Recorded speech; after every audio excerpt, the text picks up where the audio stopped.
ឥឡូវយើងត្រូវតែបន្ថែមជាមួយនឹងអរម៉ូនបន្ថែមទៀតចូលទៅក្នុង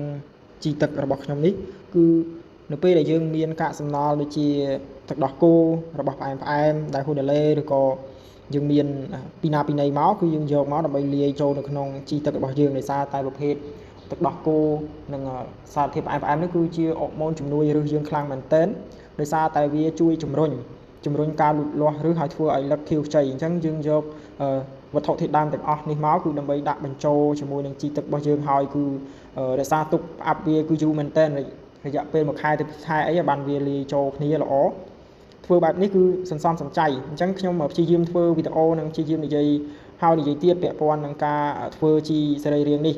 ដើម្បីកាត់បន្ថយចំណាយនៅក្នុងការទិញជីគីមីហើយក៏យើងមិនអាចប្រើប្រាស់ជីគីមីបានដែរជាមួយនឹងដីដាំនៅក្នុងផ្ទះ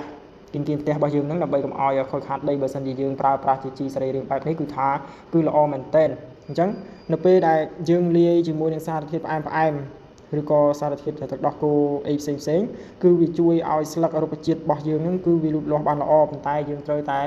យកទឹកជីរបស់យើងហ្នឹងលាយជាមួយទឹកដែរមុននឹងស្រោចវាបើសិនជាយើងស្រោចវាផ្ទាល់តែម្ដងគឺវារលួយហើយឬគឺធ្វើឲ្យខូចនៃដំណាំរបស់យើងហ្នឹងអញ្ចឹងយើងត្រូវតែកំណត់ថាការធ្វើជីទឹករបស់យើងនេះបើសិនជាវាកាច់ល្អ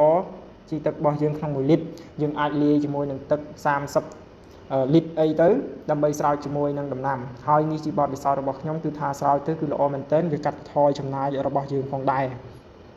តោះបងប្អូនអញ្ចឹងវីដេអូខ្ញុំមានតែប៉ុណ្្នឹងទេហើយសូមទស្សនាវីដេអូបន្ទាប់